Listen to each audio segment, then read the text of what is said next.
Tas gagawing cheesy, ano kayo? Ay, scallops. Isa lang ba yun? Scallops tsaka talaba? Yung magkaiba. Pero naranasan ko ng mga taga Cavite, mga red flag. Red flag ka ba? Oo. Aminado naman ako. Ano yung dish ng talaba? Ano yung dish ng talaba, be?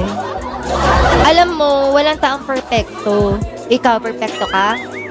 Lahat tayo may mga kanya-kanyang may kanya-kanya tayong bad side. Hindi ako perfect na partner. May mga red flag din ako, aminado ako dun. Hindi lahat ng ugali ko magkaganda-ganda. Hindi lahat ng ugali ko positive traits. May mga bagay rin sa ugali ko na ma-offend yung partner ko, pero ang kailangan dun is mahal ka ng partner mo. You need a partner na maiintindihan. Ay, hindi ba yung red flag eh? Parang may topak ka. Meron parang oyster sauce. Bumili ka sa oyster. Parang oyster sauce. Red flag din ako, namimili ako ng red flags. O, nasa tamang live ka. Tamo, kuko pa lang red na. Flag ko pa kaya. So, this is the red flag live. Ako, hindi ako mahirap suyuin. Feeling ko. Feeling ko ayokong gawing complicated yung buhay ko. And yung partner ko. Kaya marupok ako dati pa eh. Kahit sa ex ko, marupok ako. Nag-cheat na pinatawad ko pa, diba? Ang galing. Hindi ako mahirap suyuin. Hindi ako mahirap suyuin, feeling ko. Feel ko super suplada mo sa person mo. Suplada, kasabay pa kayo. Hindi! Charot. Sumigaw. Hindi naman. Hindi daw, pero pasigaw yung hindi. Hindi. Hindi ako mahirap suyuin. Madali lang ako suyuin kasi nga ayoko ng complicated na buhay. Ayokong pahirapan yung sarili ko, yung partner ko. Martina, hello. Gusto ko wala, chill lang. Ganun. Masungit ako sa personal. Hala, wag na tayo magkita sa personal. Masungit ka pala. Sinabing hindi, no? Pero pasigaw yung hindi. Ano ba yung tipo? Huwag iba ex mo? Hindi din. Eh, ganun talaga. Kahit ano pa mukha mo.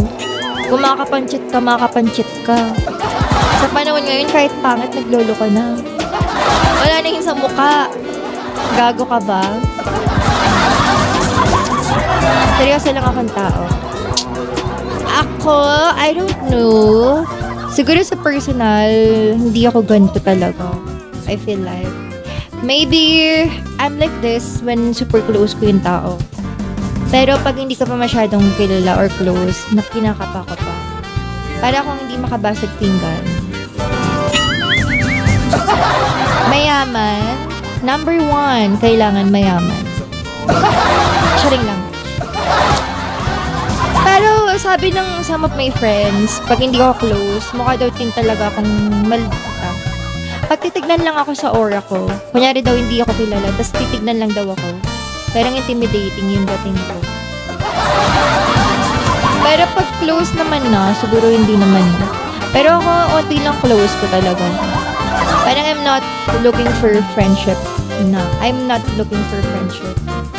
Feeling ko darating siya. I mean, may mga friends ako, pero dati diba, parang every year, lagi kong parang gapal na gapal makipagkaibigan, lumabas, mag-make friends, alam mo yun? Ngayon, I'm so tired. I'm so drained na talaga. I just wanna stay at home. Yung mga friends ko since high school, yung mga best friend ko, sila pa rin yung friends ko ngayon. Ayoko nang parang, alam mo yun, parang maging people pleaser or whatsoever. Kumain ka ba ng tabi-tabi? Oo naman, favorite ko yun. Pero diet ako eh. So baka mag-inerty ako. Charing lang. Pero I love tapsihan. Gusto ko yung tapsihan sa Baclaran. No, palang maldita, di naman intimidating. You just look bored. Good evening. Mukha ba akong bored? Bored na nga ako eh. Siguro pag naka 4 star ako, hindi ako mapubored. What if yung 4 star nyo ako? Tapsihan. Mga tapsilog, tapa, sinangag, itlog, pork silog, pork chop, sinangag, itlog. Masarap siya. Favorite ko yun. Mga pork silog, ganun. Ano ko yung childhood ko kasi yun eh. Sa Baclaran, ang sarap ng tapsihan. Swear, the best. Jillian, gustong gusto ko yung dun. Tapsihan. Name? Nakalimutan ko na eh. Pero, sa likod, malapit lang siya sa Baclaran Church. Nakita ko rin yun sa Facebook, nila, finiture nila. Sa tapsihan. Ang sarap. Childhood ko yun. Kasi nung bata ko, lagi ako nandun. Kasi yung tita ko taga doon.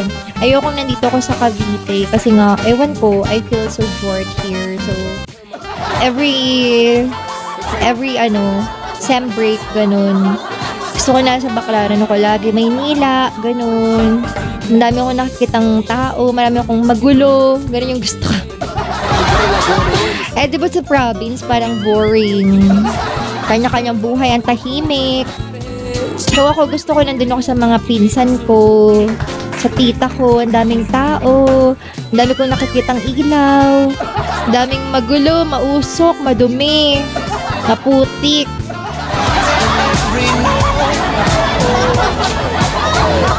Mark Joseph, good evening. Mahilig din ako sa mga ganyan, sa Cavite ako nag-college. Mahilig ako sa mga kwek-kwek. Ano nga yung isa yung oyster? Oyster ba yun? Calamares? Oyster ba yung calamares? Di ba yung calamares? I know. An ice squid. Ano ba yun? Ang dami naman. Magkakaiba. Hindi pala. Gusto ko rin yun. Yung mga yun. Calamares. Nagtutusok-tusok din ako. Gusto niyo tusukin ko kayo? Hindi, charot lang. Dapat nga bukas, magkikita-kita kami magkakaibigan. Yan ang plano namin kainin. Kasi meron dito, hindi mga mga Betamax, mga isaw ng babo, ano nga? Mga ganun, te. Bukas, dapat makikita kami ng mga friends ko. Yan yung plano namin. Ko-comport sana namin gusto naming friend. Yan yung plano namin date. Isaw date. Mga isaw-isaw. Kasi meron sa amin nagtitinda masarap na isaw. As in. Namin yun. Siyempre dati nung mga wala pa kaming pera. Up until now naman, hirap pa rin kami kumita ng pera.